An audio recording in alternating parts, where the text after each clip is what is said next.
رفع یدین خدا کی قسم رسول اللہ کا عمل ہے مگر سنت نہیں ہے، حکمت ہے۔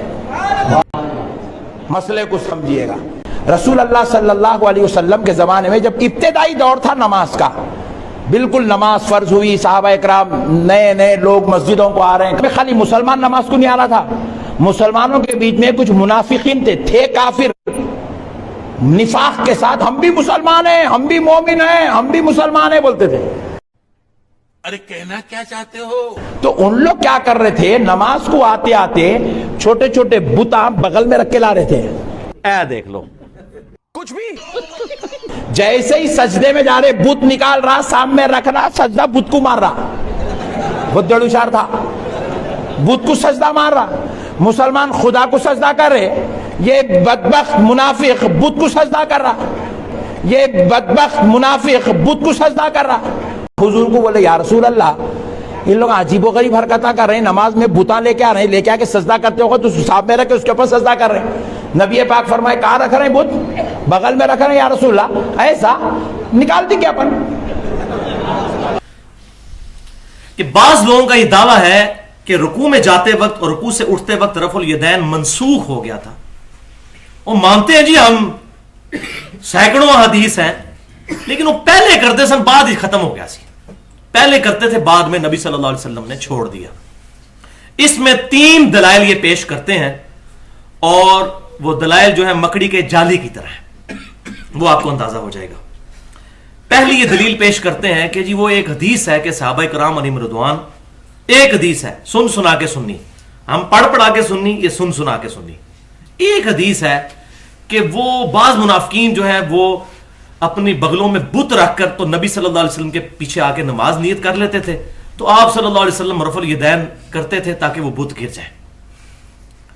بھائیو وہ تو پہلے رفع الیدین میں بت گر جائے گا، اور اگر آپ اس طریقے سے رفع الیدین کر کے کریں تو آپ پوری نماز میں ہی کرتے رہیں گے، بت نہیں گرے گا۔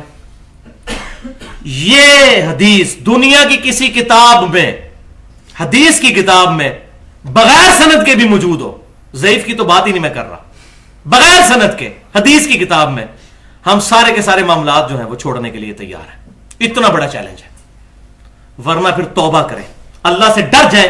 اتنے بڑا جملہ، اور اس میں وہی بات کروں گا جو بخاری اور مسلم کی متفق علیہ حدیث ہے۔ آپ صلی اللہ علیہ وسلم نے فرمایا جس شخص نے میری طرف جھوٹی حدیث منسوب کی وہ اپنا مقام دوزخ میں دیکھ لے، توبہ کریں۔ اور صحیح مسلم میں حدیث ہے، مقدمے میں امام مسلم لے کر آئے ہیں کہ سیدنا ابو ہریرہ رضی اللہ تعالیٰ عنہ کہتے ہیں کہ نبی صلی اللہ علیہ وسلم نے فرمایا کہ ایسا زمانہ بھی آئے گا، اور قرب قیامت کے لیے پرٹیکولر فرمایا کہ لوگ ایسی ایسی حدیثیں تم سے بیان کریں گے جو تمہارے آباء و اجداد نے بھی نہ سنی ہوں گی، ان سے بچنا کہیں وہ تمہیں فتنے میں مبتلا کر کے گمراہ نہ کر دیں۔ آباء و اجداد سے یہ نہیں مراد کہ ہمارے ماں باپ اگر ان پڑھ ہیں، انہوں نے تو قرآن بھی نہیں اگر پڑھا ہوا تو انہوں نے نہیں سنی ہوگی، مراد یہ ہے کہ جو اہل علم گزرے ہیں انہوں نے اس کو بیان نہیں کیا ہوگا۔ اگر وہ پڑھیں گے نہیں قرآن حدیث تو آباء و اجداد کو کہاں سے پتہ چلے گا؟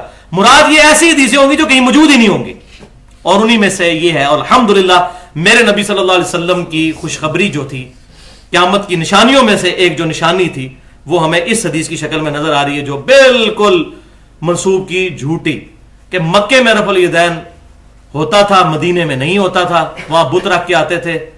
اور حالانکہ بخاری اور مسلم میں ان راویوں نے ان احادیث کو بیان کیا جو فتح مکہ کے بھی بعد مسلمان ہوئے ہیں، جب پورے عرب میں ریولوشن آ چکی تھی، پروفٹ صلی اللہ علیہ وسلم کا ہولڈ ہو چکا ہوا تھا، اس وقت کسی کی مجال تھی کہ بت رکھ کے آتا، لیکن جھوٹ کے کوئی پاؤں نہیں ہوتے، دیکھ لیں اب آپ۔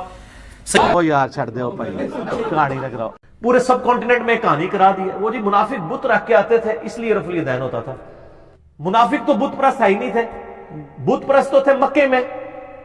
مدینہ شریف میں منافق وہ لوگ تھے کہ جو یہودی تھے، اور یہودی ایک خدا میں بلیو کرنے والے تھے، وہ بت پرست تو ہی نہیں تھے، وہ تو ان کو امی کہتے تھے بت پرستوں کو، وہ تو بڑا برا جانتے تھے بت پرستی کو۔ تو یار کوئی سوچے تو صحیح، کیا مدینہ شریف میں تو منافق تو بت پرست ہی نہیں تھے، پھر انہوں نے بت کیوں رکھ کے آنا تھا؟ اور اس نبی کے پیچھے کہ جس کے پیچھے حضرت عمر بھی کھڑے ہوں اور حضرت علی بھی کھڑے ہوں، کسی کی جرت ہے بت رکھ کے کھڑا ہو جائے؟